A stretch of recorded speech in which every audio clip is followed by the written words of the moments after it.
Chers amis, bienvenue dans cette vidéo sur la pratique de la gratitude. Aujourd'hui, nous allons explorer ensemble comment cultiver cette puissante qualité d'esprit qui peut transformer profondément notre expérience de la vie.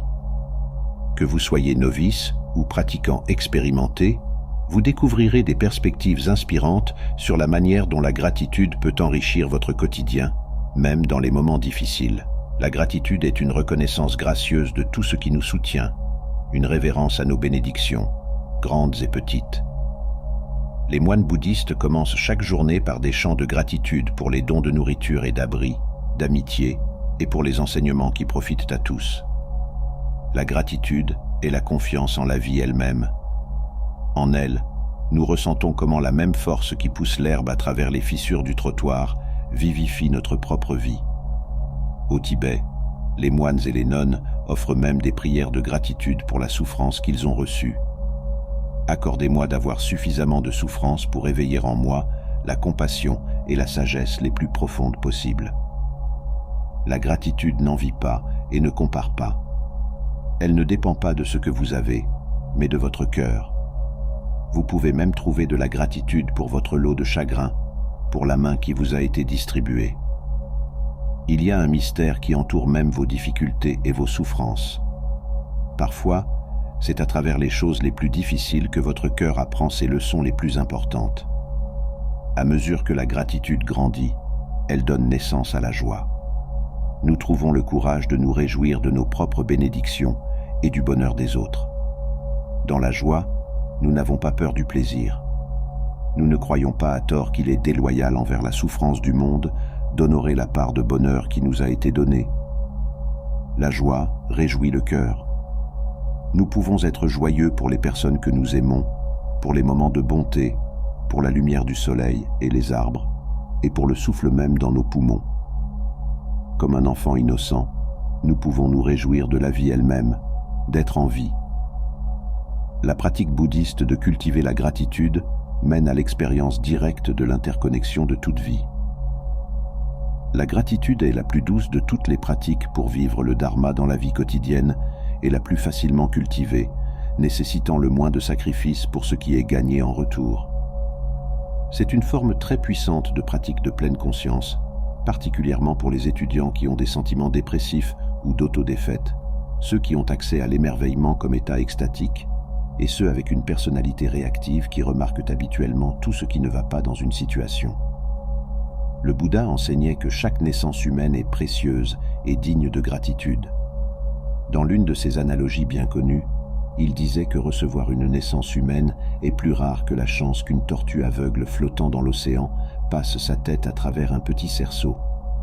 Il instruisait souvent un moine de prendre son tapis de sol dans la forêt, de s'asseoir au pied d'un arbre et de commencer à réjouir son cœur en réfléchissant à la série de circonstances heureuses qui avaient donné au moine la motivation et la capacité de chercher la liberté à travers la compréhension du dharma. Pratiquer la pleine conscience de la gratitude de manière constante mène à une expérience directe d'être connecté à la vie et à la réalisation qu'il existe un contexte plus large dans lequel votre histoire personnelle se déroule. Être soulagé des désirs et des soucis sans fin du drame de votre vie, même temporairement, est libérateur. Cultiver la reconnaissance d'être une partie de la vie s'épanouit en un sentiment d'être béni, non pas dans le sens de gagner à la loterie, mais dans une appréciation plus raffinée de la nature interdépendante de la vie. Cela suscite également des sentiments de générosité qui créent davantage de joie. La gratitude peut adoucir un cœur devenu trop gardé et elle développe la capacité de pardon qui crée la clarté d'esprit idéale pour le développement spirituel. Soyons clairs, la pratique de la gratitude n'est en aucun cas un déni des difficultés de la vie. Nous vivons des temps troublés et vous avez sans doute vécu de nombreux défis, incertitudes et déceptions dans votre propre vie. La pratique de la gratitude ne nie pas non plus l'enseignement du Bouddha sur la mort. La mort est certaine, votre mort est certaine, le moment de la mort est inconnu, le moment de votre mort est inconnu. Au contraire, la pratique de la gratitude est utile, car elle oriente l'esprit de telle manière qu'elle vous permet de vivre pleinement la vie, ou, plus précisément, de mourir dans la vie. Avoir accès à la joie et à l'émerveillement de la vie est l'antidote au sentiment de manque et de perte. Cela vous permet d'affronter les difficultés de la vie avec un cœur ouvert. La compréhension que vous gagnez en pratiquant la gratitude vous libère d'être perdu ou identifié à l'un ou l'autre des aspects négatifs ou positifs de la vie, vous permettant simplement de rencontrer la vie à chaque instant lorsqu'elle se présente. Dans la Bible, le disciple Paul enseigne « En toute chose, rendez grâce ». Ce qu'il veut dire, c'est que de votre perspective limitée, il n'est pas possible de connaître le résultat de tout événement. Ce qui peut sembler malheureux au début peut s'avérer être une bénédiction imprévue. Il existe une très vieille histoire soufie à propos d'un homme dont le fils a capturé un cheval sauvage, fort et beau, et tous les voisins ont dit à l'homme combien il était chanceux. L'homme a patiemment répondu « Nous verrons ». Un jour, le cheval a jeté le fils qui s'est cassé la jambe, et tous les voisins ont dit à l'homme combien il était maudit que le fils ait jamais trouvé le cheval. À nouveau, l'homme a répondu « Nous verrons ». Peu après que le fils se soit cassé la jambe, des soldats sont venus au village et ont emmené tous les jeunes hommes valides, mais le fils a été épargné. Quand les amis de l'homme lui ont dit combien la jambe cassée était une chance, l'homme disait seulement « Nous verrons ». La gratitude pour la participation au mystère de la vie est comme cela. Comptez vos bénédictions. Il existe de nombreuses façons d'utiliser la pleine conscience pour cultiver la gratitude. Bien sûr, vous reconnaissez votre appréciation lorsque les choses vont bien. Mais il est encore plus utile de remarquer ces choses pour lesquelles vous êtes reconnaissant lorsque vous êtes contracté physiquement ou émotionnellement. J'instruis souvent les étudiants à répondre à une situation difficile en la reconnaissant comme telle, puis en se disant « Oui, c'est terrible, et je suis reconnaissant pour… » Un exemple serait « Je suis en colère en ce moment, et je suis reconnaissant d'avoir un esprit qui sait que c'est ainsi et qui peut y faire face. » J'encourage également les étudiants à se concentrer sur l'émerveillement de la nature et la capacité humaine d'apprendre et de créer. Il est si facile de ne remarquer que les aspects terribles des êtres humains que l'émerveillement est souvent oublié. Vous pouvez réfléchir à la gratitude en vous demandant si elle est basée sur le temps. Demandez-vous ce qui est arrivé à toute la gratitude que vous avez ressentie dans le passé. Où est-elle allée? Croyez-vous que la gratitude dépend du fait de se sentir bien maintenant? Si c'est le cas, n'est-ce pas une attitude très étroite d'esprit, du genre « Qu'avez-vous fait pour moi récemment ?» Cela n'impliquerait-il pas que votre gratitude est conditionnelle à un échange? Tant que vous vous sentez bien, vous serez reconnaissant, et sinon, oubliez ça.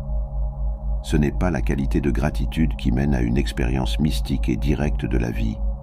C'est un chantage maladroit ou une exigence émotionnelle envers l'univers.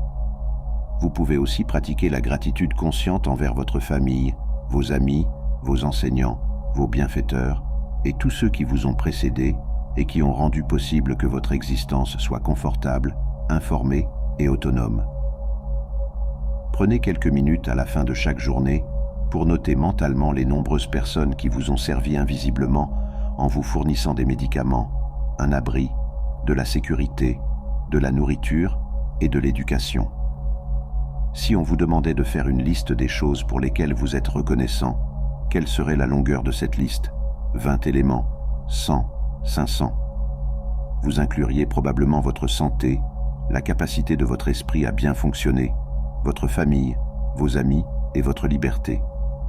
Mais inclurait-elle les bases, comme un endroit sûr pour dormir, de l'air et de l'eau propre, de la nourriture et des médicaments? Qu'en est-il de la terre elle-même, des ciels bleus, du rire d'un enfant, d'un toucher chaleureux, de l'odeur du printemps, du goût du sel, de la douceur du sucre ou de cette tasse de café du matin? L'établissement d'une telle liste n'a pas pour but de vous faire sentir redevable, mais vise à clarifier votre compréhension de la réalité de la vie. C'est une méditation réflexive qui utilise la pleine conscience pour vous porter au-delà du superficiel vers une expérience plus profonde de votre vie, se déroulant instant après instant. Vous apprenez à vous débarrasser des œillères, des suppositions habituelles qui vous empêchent de percevoir le miracle de la vie.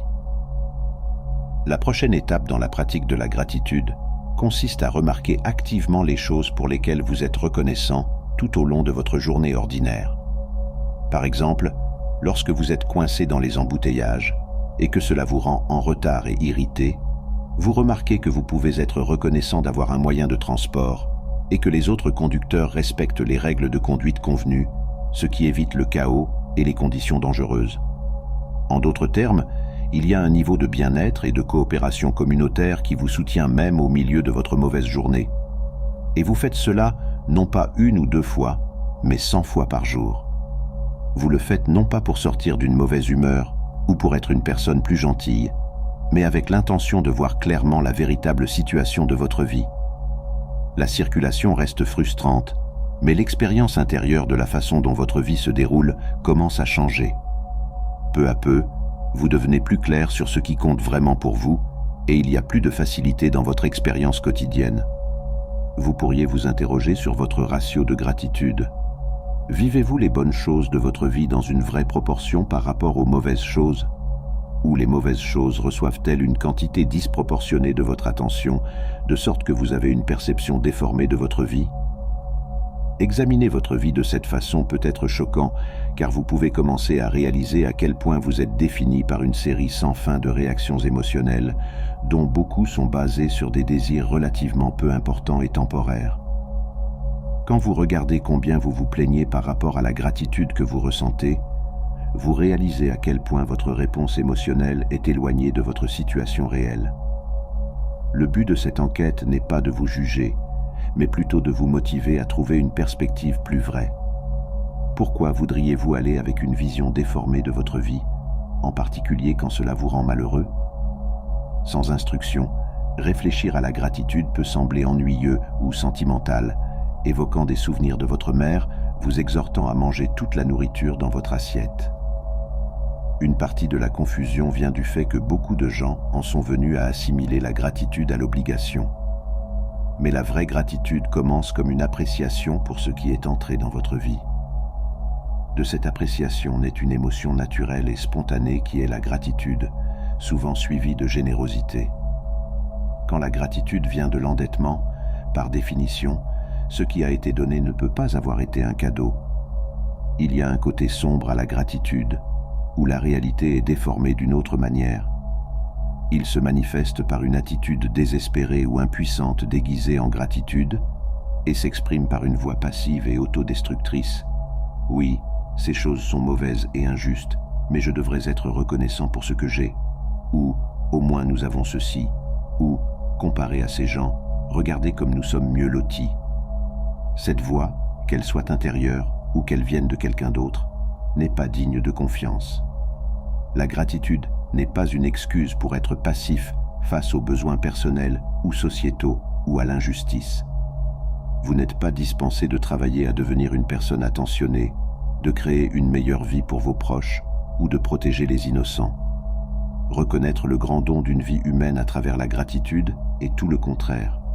C'est un appel à l'action pour être un être humain attentionné, tout en reconnaissant la folie de baser votre bonheur sur le résultat de vos actions.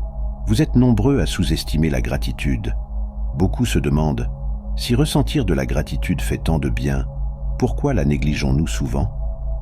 Si vous répondez à cette question pour vous-même, vous gagnerez beaucoup de perspicacité sur la façon dont vous rendez votre vie plus difficile qu'elle ne devrait l'être. Parfois, vous sous-estimez la gratitude parce que votre esprit est coincé en mode résolution de problèmes. Il ne remarque que ce qui ne fonctionne pas et s'efforce de le résoudre. Cela peut sembler souhaitable, mais en fait, il y aura toujours des choses qui ne vont pas dans votre vie. Ainsi, vous réduisez votre expérience d'être vivant si vous ne répondez qu'au négatif. Est-ce ce que vous voulez de la vie? Voulez-vous vraiment retarder votre sentiment d'être en vie en attendant un futur moment parfait qui a peu de chances d'arriver? Une deuxième raison pour laquelle vous pourriez sous-estimer la gratitude est liée à la première. L'esprit a tendance à tenir pour acquis tout ce qui est à la fois désirable et présent. Cela se produit parce que l'esprit veut une stimulation constante et tout ce qui est présent et agréable tend à ne pas créer cette stimulation. Vous pouvez le constater vous-même en mangeant un aliment préféré. Remarquez comment les premières bouchées sont si délicieuses, Puis, comme l'esprit cesse rapidement d'enregistrer les sensations agréables. Il en va de même pour tout. Une brise fraîche par une chaude journée, le son d'un ruisseau qui coule sur les rochers, la fraîcheur de l'air du matin après la pluie. Tout cela disparaît simplement de la conscience dans l'esprit non entraîné. Cependant, un esprit entraîné à la pleine conscience de la gratitude restera attentif plus longtemps et notera plus de détails de ce qui est bon. Le phénomène de l'esprit comparatif est un autre obstacle à la pratique de la gratitude. C'est l'aspect de votre esprit qui remarque « Elle a une plus belle voiture que moi »,« Il est plus fort que moi » ou « Elle est une meilleure yogini que moi ». Comprenez qu'il y a une différence entre le discernement, le facteur de l'esprit qui voit les choses clairement, et l'esprit comparatif, qui exerce un jugement et cache un système de croyance qui dit « Si seulement j'avais plus des bonnes choses, je serais heureux ». C'est une fausse croyance, bien sûr, une habitude mentale en réalité, mais parce qu'elle n'est pas reconnue et rarement examinée, elle détient un énorme pouvoir dans votre vie. L'arrogance non reconnue découlant d'un sentiment caché de droit peut aussi être un obstacle à la pratique de la gratitude. Lorsque vous avez un fort sentiment de droit, vous ne remarquez pas ce qui va bien, mais plutôt ce qui ne va pas.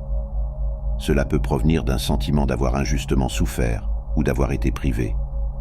Cela peut aussi découler du sentiment d'être spécial, parce que vous êtes intelligent, travailleur ou que vous réussissez. Au niveau subtil de la pleine conscience, cette arrogance est une forme d'ignorance où ces deux vérités de la vie sont mélangées. Alors comment trouver la grâce à travers la gratitude? Les mots gratitude et grâce partagent une origine commune, le mot latin gratus, signifiant agréable ou reconnaissant. Lorsque vous êtes dans un état profond de gratitude, vous ressentirez souvent spontanément la présence de la grâce. La grâce de recevoir une vie humaine est qu'elle vous accorde la capacité d'expérimenter ce qui est au-delà de l'esprit et du corps, appelez-le Jésus, Dieu, Brahman ou le fondement de l'absolu. Réfléchissez à ceci.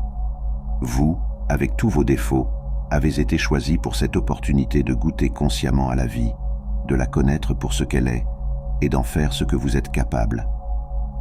Ce don d'une vie consciente est une grâce, même lorsque votre vie est remplie de grandes difficultés et qu'elle peut ne pas sembler être un cadeau sur le moment. Cette grâce de la vie consciente, d'avoir un esprit qui peut savoir « ce moment est comme ceci », est la racine de tout émerveillement, d'où découle la gratitude. Le miracle, le mystère, c'est que vous, comme tout le monde, recevez ce court et précieux temps d'incarnation consciente pendant lequel vous pouvez connaître directement la vie par vous-même. Quelle que soit la façon dont vous trouvez la vie, cruelle ou aimable, triste ou joyeuse, fade ou stimulante, indifférente ou remplie d'amour, vous avez le privilège de la connaître de première main. La gratitude pour la grâce de l'incarnation consciente évolue vers la pratique de la gratitude désintéressée, dans laquelle vos préoccupations passent lentement mais sûrement d'être principalement centrées sur vous-même et vos proches, à être sur tous les êtres vivants. Au fur et à mesure que cela se produit, vous avez de moins en moins besoin de bonne fortune. Il devient suffisant qu'il y ait des personnes qui sont heureuses, qui reçoivent de l'amour, qui sont en sécurité et qui ont un avenir prometteur. Ce n'est pas que vous ne préféreriez pas de bonnes choses pour vous-même, mais votre sentiment de bien-être n'est plus conditionné par les circonstances extérieures. Vous êtes capable de vous réjouir qu'au milieu de toute la souffrance de la vie, il existe de la joie. Vous réalisez que la douleur et la joie font partie d'un tout mystérieux. Lorsque cet état de gratitude désintéressée commence à s'épanouir, votre esprit devient plus spacieux, plus calme, et votre cœur reçoit son premier goût de la libération, tant recherchée de la peur et du désir. C'est la grâce.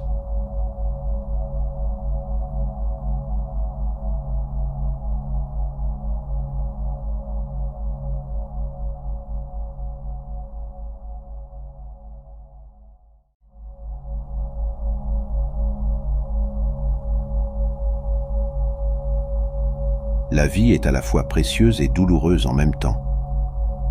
Nous apprécions rarement la beauté de notre existence jusqu'à ce que nous soyons confrontés à l'infortune. Beaucoup d'entre nous considèrent les plaisirs les plus simples de la vie comme acquis, jusqu'à ce que nous devions vivre sans ces luxes. Que ce soit votre santé, un être cher, ou même quelque chose d'aussi banal que l'électricité, la vérité ironique est que nous ne savons pas vraiment ce que nous avons jusqu'à ce que nous le perdions.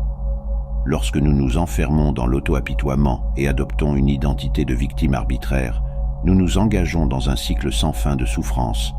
Notre énergie est basse et la joie est rarement invitée à prendre le thé. Dans cet espace sombre, nous ne voyons pas la lumière. Bien que la souffrance soit douloureuse, elle ne doit pas être une victime inutile et dénuée de sens. Vous pouvez soit devenir meilleur, soit devenir amer. Le choix vous appartient.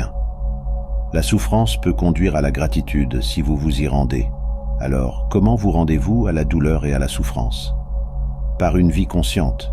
Dans la pensée taoïste, la gratitude tourne autour de l'harmonisation avec le flux naturel de l'univers, conduisant à la paix intérieure et à la satisfaction.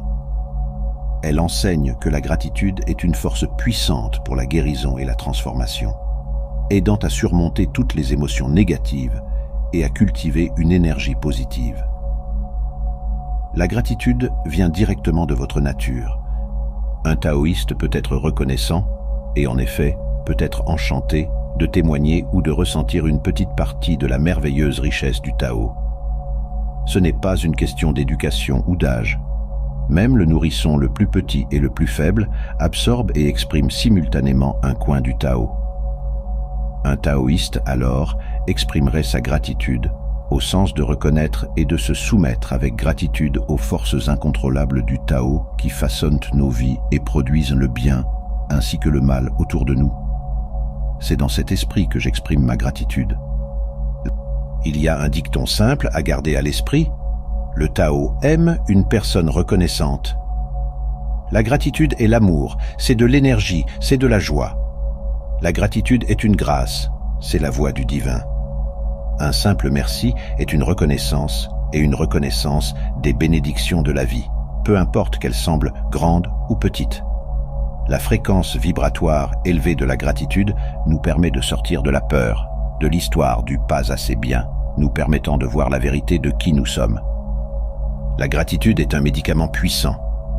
C'est une affirmation que la bonté et la gentillesse existent dans notre monde malgré tous les oiseaux de mauvais augure négatifs. En modifiant vos pensées pour vous orienter vers l'appréciation des gens et des situations qui vous entourent, et en générant une émotion forte de gratitude, vous venez de changer votre état d'être. Cette année, nous devrions nous abriter dans nos bulles et rester près de ceux qu'on aime. Plutôt que de se plaindre d'une fête réduite, utilisons cela comme une opportunité pour redécouvrir la sagesse de vivre modestement et d'être reconnaissant. La petite gratitude est en surface, à l'extérieur. C'est comme quand quelqu'un vous a enseigné quelque chose qui implique un mouvement du corps, ou quelqu'un a fait quelque chose de physique pour vous. Cela concerne entièrement la dimension physique. Par exemple, quelqu'un vous a ouvert la porte, ou il vous a donné une place alors que vous étiez debout, ou quelqu'un vous a appris comment faire quelque chose physiquement, quelqu'un vous a aidé dans un match de jeu en jouant pour vous. Tout cela est fait physiquement. Cette gratitude résulte tous d'un bénéfice à court terme pour vous, et la gratitude est juste pour cette instance de bénéfice, mais rien de plus ne poussera. La gratitude moyenne est au niveau de l'âme, à l'intérieur du corps, ce qui signifie que c'est tout au sujet de la pensée, de la connaissance, de la logique, etc. Si quelqu'un vous a enseigné quelque chose qui entre dans votre âme, votre cerveau, alors c'est le type dont nous parlons ici. Cela vous bénéficie maintenant, et aussi plus tard, car la pensée peut générer plus d'actions physiques. La façon dont vous pensez change, alors vous agirez différemment pour beaucoup de choses. Un bénéfice peut s'épanouir en beaucoup d'autres. C'est pourquoi on l'appelle gratitude moyenne. Pensez-y, vos enseignants à l'école vous ont donné une leçon et vous ont enseigné en classe. Vous avez appris et devenu plus intelligent, c'est déjà de la gratitude moyenne. La grande gratitude est au niveau du cœur. Elle concerne la vie, les sentiments et même la direction de la vie. Si vous n'étiez pas entré dans la société XYZ, votre vie n'aurait pas cette nouvelle direction aujourd'hui. Si vous n'aviez pas été ordonné, vous n'auriez pas eu cette nouvelle direction d'être un taoïste dans votre vie. Quelqu'un a arrêté une balle pour vous avec son corps. Ils ont sauvé votre vie. Si ce n'était pas à cause d'eux, vous ne seriez même pas ici aujourd'hui. Si vous n'aviez pas reçu de l'aide de Ji-Si-Fu, l'esprit maléfique aurait pu vous noyer dans l'eau et vous tuer déjà. Toutes ces formes sont des formes de grande gratitude. Comment utilisez-vous la pleine conscience pour vous libérer de la souffrance et atteindre la gratitude? En étant dans le moment présent. Pour beaucoup d'entre nous, c'est plus facile à dire qu'à faire. Au lieu de cela, nous passons trop de temps à rumination sur notre passé douloureux ou à nous inquiéter de la possibilité de futures souffrances. Nous ne pouvons pas changer le passé et nous n'avons aucune garantie pour l'avenir. Alors, pourquoi vivre dedans? Vivre consciemment dans le maintenant nous permet d'être présent et de vivre l'écoulement du temps. Quelle que soit l'émotion ou la pensée que vous ressentez, qu'elle soit positive ou négative, avec le temps, elle doit passer. Le moment où vous lisez ces mots vient de passer. Essayez de le retenir. Vous ne pouvez pas. C'est ce que signifie « cela aussi passera ». Chaque moment se dirige vers le moment suivant. Être présent dans ce moment tel qu'il se produit conduit à la pleine conscience. Souvenez-vous de l'expression « le temps guérit ». C'est en réalité vrai. Le passage du temps entraîne l'estompage de nos expériences émotionnelles. Si vous vous sentez misérable avec des pensées douloureuses, cela passera. De même, si vous ressentez de la joie avec des pensées heureuses, cela aussi passera. Quoi que ce soit, cela doit passer. Restez simplement dans le moment présent et observez vos émotions de manière non judicieuse, plutôt que de vous laisser emporter par une pensée négative après l'autre. Plutôt que de donner plus de sens à la pensée négative qu'elle ne vaut, ou d'évaluer l'émotion avec plus de valeur qu'elle ne vaut, concentrez-vous sur le moment présent pour laisser le temps passer et commencer la guérison. Rien ne peut être statique. Tout évolue et passe. Et le temps ne peut pas être recyclé. Comment atteindre la pleine conscience? Il n'y a pas de réalisation définitive de la pleine conscience, surtout quand l'essence de celle-ci est de vider votre esprit. La pleine conscience est simplement un état d'être sans ajouter de jugements inutiles de valeur bonne ou mauvaise. Cependant, comme cela peut être plutôt difficile, il est important de reconnaître et d'être conscient qu'un ne peut pas exister sans l'autre. Avec le bien vient le mal. De même, sans douleur, on ne comprendra pas ce qu'est le plaisir. Atteindre la gratitude, c'est apprécier cette compréhension fondamentale. C'est le Tao d'une vie consciente. Parce que beaucoup de gens, quand ils disent « Oh, comment puis-je pratiquer la gratitude ?» et vous dites « Eh bien, faisons un journal de gratitude ou disons des affirmations de gratitude tous les jours, mais cela ne fonctionne pas. » J'ai un peu l'impression qu'ils ne vont pas fonctionner. À moins que nous ne traitions cette question de l'enfant intérieur, parce que nous pouvons passer une demi-heure par jour à faire un journal ou à nous dire des affirmations, mais ensuite, si nous retournons au même genre de discours intérieur négatif, si nous suivons la tendance de l'enfant intérieur à vouloir se prémunir contre l'avenir, à vouloir critiquer, à ne jamais reconnaître là où nous avons réussi, à ne pas vouloir se concentrer sur le spectre des choses positives, si nous conservons toujours cet état d'esprit comme notre système de fonctionnement dominant, peu importe le temps que nous passons à écrire des choses, je suis tellement reconnaissant pour ceci ou cela, nous allons toujours revenir à la pensée étroite. Cela m'étonne toujours pourquoi ils sont si fortement biaisés vers ce point de vue négatif. C'est parce qu'ils ont vécu la plupart de leur vie dans ce point de vue négatif. Donc si nous pouvons corriger cela et le ramener à la réalité et avoir une bonne compréhension de l'adéquation, c'est un mot taoïste, être approprié. Si vous êtes dans une situation difficile, trouvons le moyen le plus efficace. La meilleure façon de sortir de cette situation, voyons comment vous pouvez traverser cette situation. Ne soyez pas entraîné plus profondément en ajoutant plus de négativité sur vous, et c'est une pratique. L'une des meilleures façons de le faire, je crois, c'est la méditation. Je ne veux pas dire que vous devez rester assis les jambes croisées pendant des heures et des heures dans une pièce sombre. Mais la méditation, pour moi, et dans le taoïsme, consiste à apprendre à concentrer votre esprit, à apprendre à être dans le présent, à apprendre à vivre dans la réalité, à apprendre à accepter les aspects négatifs, mais aussi à accepter tout aussi les aspects positifs, à être dans un état de gratitude, à être ici en train de vivre cette vie fantastique, et cette vie fantastique comporte des difficultés extrêmes. Vous pourriez être en train de traverser l'une de ces difficultés maintenant. La sagesse ancienne célèbre la gratitude et la simplicité. Les anciens sages nous enseignent à être reconnaissants pour les choses simples et à célébrer l'abondance sans extravagance. Il s'agit d'un thème récurrent dans les récits des sages taoïstes, selon lequel on croit qu'ils exerçaient une influence invisible bénéfique pour le souverain et la société de manière subtile et mystérieuse. Le terme « vertu » ou « mérite caché » était souvent appliqué à une telle influence. Dans certains cas, cela était apparemment considéré comme lié à des compétences ésotériques. Dans d'autres cas, il semble avoir été conçu comme un pouvoir distinct et unique, avec des connotations presque magiques. Il convient de noter que de tels concepts n'ont pas été initiés dans la religion taoïste. Depuis l'époque de Lao Tse et de Confucius, on croyait largement qu'un sage incarnant un pouvoir moral suffisant pouvait exercer une influence bienfaisante et invisible dans toute la société.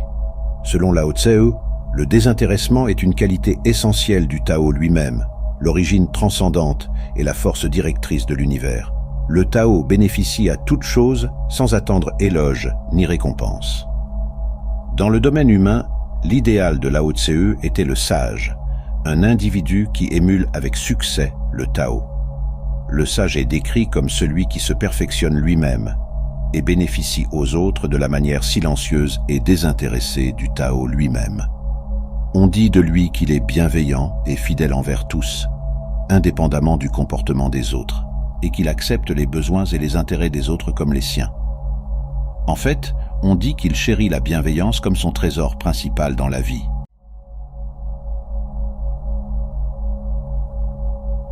Tout le monde aspire à être quelqu'un et personne ne veut être un inconnu. Du fond de nos âmes, il y a un cri persistant pour une signification personnelle. Cette quête universelle de sens se manifeste de différentes manières, de la recherche au plus profond de nous-mêmes et qui mène parfois au sacrifice. Il semble que nous soyons prêts à tout faire pour nous convaincre, sinon le reste du monde, que nous comptons vraiment et que nos vies ont de la valeur. Vous savez, quand vous rencontrez un être humain humble, c'est inhabituel. Cela réchauffe le cœur. J'aime leur parler. Ils sont respectueux et sages. Ils n'ont besoin de rien de vous. Ils n'ont aucune mauvaise intention. Malheureusement, la plupart des gens sont frustrés dans leur quête de signification.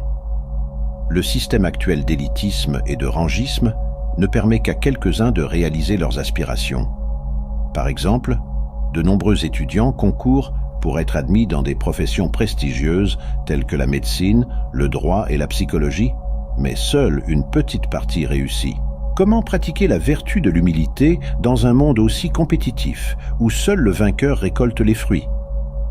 Nous sommes tous d'accord pour dire que l'humilité est une qualité admirable chez les autres, car nous nous sentons en sécurité et à l'aise avec des personnes douces et humbles. Mais en ce qui nous concerne, nous pourrions considérer l'humilité comme un obstacle au succès et comme un sous-produit de l'échec. Comment quelqu'un peut-il atteindre le succès sans ambition et un esprit compétitif? Qui ne se sent pas exalté et fier après avoir accompli quelque chose de grand? L'humilité semble être un concept étranger dans une économie capitaliste. Peut-être que l'humilité semble avoir du sens uniquement lorsque nous nous trouvons complètement défaits. Alors, nous pouvons au moins prétendre avoir appris la vertu importante de l'humilité, qui fait cruellement défaut chez les autres. Une telle autoconsolation nous donne le répit nécessaire jusqu'à ce que nous soyons prêts à nous relever pour affronter une fois de plus une autre bataille. L'humilité consiste à se voir comme insuffisant et à avoir besoin de s'améliorer. L'opposé de l'humilité est l'arrogance, qui consiste à penser beaucoup de bien de soi-même et à mépriser les autres. L'arrogance rend les autres méprisants envers nous. Céder signifie renoncer à ce que nous voulons et laisser les autres avoir ce qu'ils veulent. Une personne compatissante est heureuse de céder aux autres. l'opposé de la cession est l'entêtement implacable qui crée des conflits et ruine les relations. Cependant, aussi judicieuse et attrayante que soit cette ligne de raisonnement, elle nous empêche en réalité d'atteindre une compréhension plus profonde de la vertu de l'humilité. Dans cet essai, je vais tenter de clarifier certaines idées fausses, présenter différentes perspectives de l'humilité, examiner ses implications pratiques et enfin proposer une psychologie positive de l'humilité. La recherche de sens et de signification ne doit pas être confondue avec les ambitions personnelles de succès mondain. L'épanouissement du sens ne peut être réalisé qu'en connaissant qui nous sommes et en devenant ce que nous sommes censés être. Une claire identité ne peut être trouvée dans les circonstances externes. Elle ne peut être construite que sur la base de valeurs fondamentales et de croyances qui définissent notre individualité. De même, un sens clair de la mission ne peut être trouvé dans les oripeaux du succès. Il ne peut être basé que sur une profonde conviction de notre appel et de notre mission dans la vie. L'eau est humble. Elle coule vers les endroits les plus bas, où elle nourrit toutes les plantes et tous les animaux sans demander de récompense ni de reconnaissance. De même, les personnes humbles sont heureuses de servir le groupe tout en étant en bas de la hiérarchie du pouvoir. Elles ne sont pas intéressées par la lutte pour les positions supérieures. S'il y a quelqu'un d'autre qui est plus digne de la position, elles lui cèdent volontiers. Comme l'eau, elle se soucie de bénéficier à toutes les choses sans conflit. L'eau est harmonieuse. Quand l'eau rencontre un rocher, elle ne se bat pas avec le rocher. Au contraire, elle le contourne simplement. Elle ne ressent ni colère ni conflit. Elle maintient l'harmonie. À long terme, l'eau use en réalité le rocher obstiné. C'est pourquoi, dans le chapitre 43 du Dao de Jing, Laozi a dit « La chose la plus souple au monde domine la plus dure ». De même, si une personne arrogante et obstinée rencontre une personne humble, elle ne peut pas briser la personne humble. La personne humble cédera et maintiendra l'harmonie. La personne arrogante devient de plus en plus frustrée de ne pas pouvoir rendre la personne humble malheureuse. Et toutes les personnes autour commencent à admirer davantage la personne humble et à mépriser la personne arrogante. Par conséquent, ce qui est doux et souple et fort est réussi. L'eau est ouverte au changement. Elle peut s'adapter à n'importe quel récipient, que ce soit une tasse, une casserole ou un lac. En fonction de la température, elle peut être liquide, solide ou gazeuse. Nous vivons dans un monde constamment en évolution. Nous devons donc rester ouverts au changement, humbles à l'apprentissage et harmonieux avec les autres. Le principe central du taoïsme est que le but de la vie est de suivre la voie ou Tao.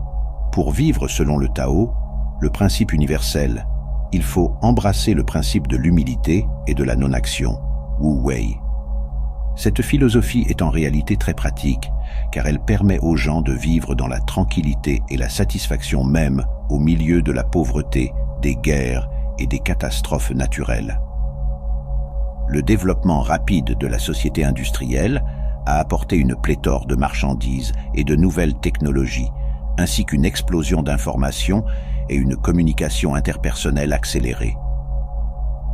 Les humains récoltent les dividendes toujours croissants de la civilisation, mais cela a un prix élevé. L'épuisement des ressources de la Terre et la détérioration de l'environnement de vie.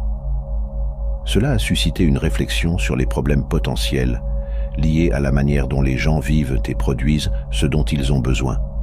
Ainsi, la philosophie taoïste offre des conseils riches à l'humanité sur la manière de vivre de manière rationnelle et saine.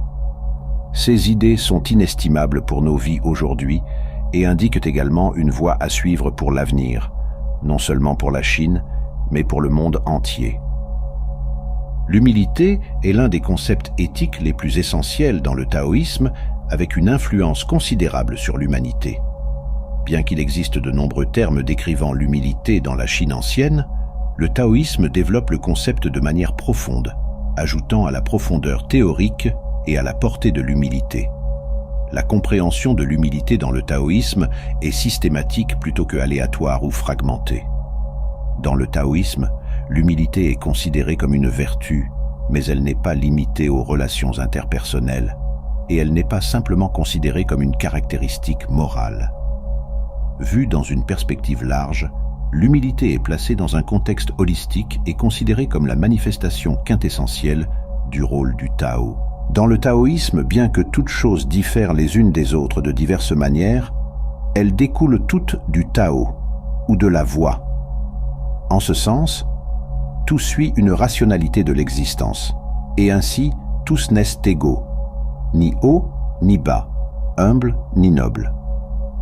Bien que les humains soient dans la forme quintessentielle parmi toutes les choses, ils font partie du tout au sens le plus large. Par conséquent, en tant que chose, ils ne peuvent échapper aux limites de la nature. En comprenant le monde naturel et la société humaine, et en s'engageant dans toutes sortes de jugements factuels et de jugements de valeur, les gens peuvent être restreints par le temps et l'espace ou des positions particulières. Par conséquent, ils adoptent des positions particulières et maintiennent certains préjugés. Le résultat inévitable est la vision étroite de l'autocomplaisance et de l'exclusion mutuelle. Pour devenir des personnes talentueuses et capables, nous devons émuler l'eau. Quand nous sommes humbles, nous ressentons le besoin de nous améliorer et d'apprendre davantage. Quand nous sommes souples et harmonieux, nous nous entendons bien avec les autres, et les autres nous élèveront. Quand nous sommes ouverts, nous pouvons nous adapter au monde en mutation. Comment une telle personne ne deviendrait-elle pas exceptionnelle ? Avec tant de conflits et de catastrophes dans le monde, nous avons plus que jamais besoin de leaders vertueux, talentueux et capables. Les gens regardent leurs leaders et apprennent d'eux. Par conséquent, nous avons besoin de leaders qui enseignent l'humilité, l'harmonie et l'ouverture par leurs actions et leurs paroles. La montée et la chute de toute nation ou groupe dépendent de la grandeur du leader. Le meilleur que nous puissions faire en tant qu'individu est d'être un bon leader pour les personnes qui nous entourent. Cette philosophie de la vie décourage également les gens de compétitionner pour des gains matériels et un pouvoir personnel. En tant que philosophie politique, elle enseigne aux leaders à diriger en suivant la voie plutôt qu'à travers le pouvoir coercitif ou la puissance militaire. De plus, il n'y a pas de perfection éternelle dans le monde. La perfection complète est en fait imparfaite, car atteindre l'apex signale une récession imminente. En revanche, approcher de la perfection sans l'atteindre est la véritable perfection dynamique et accessible. Cette exposition sur les interrelations entre les choses reflète la meilleure façon de vivre et de se comporter ainsi que la philosophie de la vie. Aucun mot d'humilité n'est utilisé ici, mais lequel ne pointe pas vers l'humilité ? Parmi les forces opposées, dures et molles, attaque ou retraite, fort et faible, offensive et défensive, expansion et contraction, ces dernières offrent une position plus avantageuse car elles représentent la croissance, la créativité, la paix et la stabilité. Selon la loi selon laquelle les choses tourneront inévitablement mal après avoir atteint le zénith, les côtés agressifs se dirigeront vers la ruine à l'avance. Par conséquent, pour un dirigeant sensé, la chose la plus importante est d'ajuster constamment sa position et de rester humble, ce qui est la véritable position invincible. C'est la sagesse toujours nouvelle que le taoïsme apporte à toute l'humanité. Il y a récemment une histoire racontée à propos d'un cultivateur du Tao qui était également un auteur. Pendant un moment, son attention s'est fixée sur le désir d'augmenter les ventes de son livre. Il cherchait à améliorer sa réputation en termes de vente et d'appréciation des lecteurs en obtenant davantage de bonnes critiques pour son livre. Puis un sage du Tao a lu ses commentaires et lui a montré comment ses actions n'étaient pas conformes au Tao. L'auteur a réalisé ce qui se passait et a relâché l'emprise du désir égoïste et du besoin. Plutôt que de prendre offense, il a accepté la vérité des paroles du sage. Dans l'humilité, il est devenu libre ou désencombré de ce désir. Si son ego était resté en contrôle, il aurait été offensé par les paroles du sage et aurait été coincé dans l'illusion selon laquelle il devait avoir des critiques positives pour réussir.